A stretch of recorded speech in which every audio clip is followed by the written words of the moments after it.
네, 생활경제 소식 전해드리겠습니다. 첫 번째 키워드.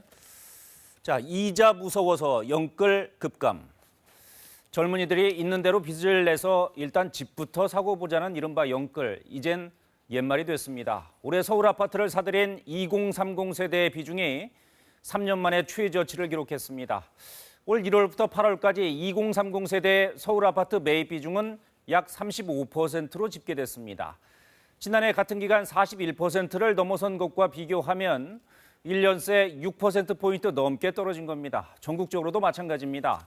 2030이 집을 산 비중이 지난해 31%에서 올해 28%로 하락했습니다. 금리는 오르고 집값은 떨어지는 상황에서 내 돈이 아니라 빚으로 집을 산다는 건 그야말로 섣불지고 불에 뛰어드는 격이죠. 지금은 공격적인 투자보다는 보수적인 접근이 필요한 때입니다.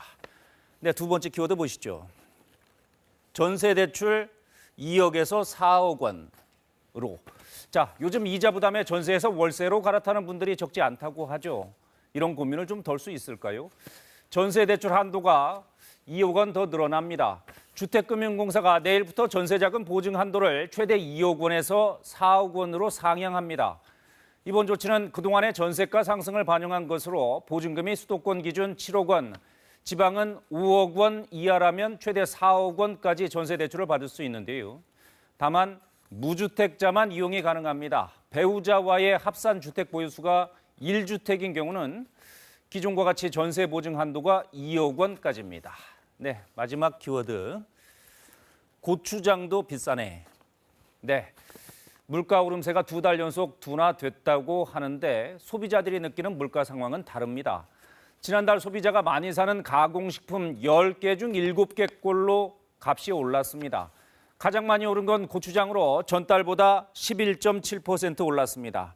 콜라는 9.6%, 참치 통조림과 마요네즈도 5% 이상 오른 것으로 조사됐습니다.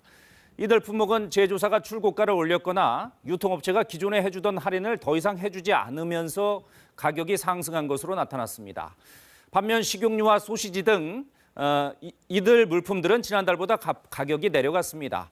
소비자 물가는 최근 2달 연속 상승률이 둔화됐지만 서비스 물가 등의 오름세가 계속되고 있어서 당분간 고물가 상황이 지속될 것으로 보입니다. 지금까지 생활경제였습니다.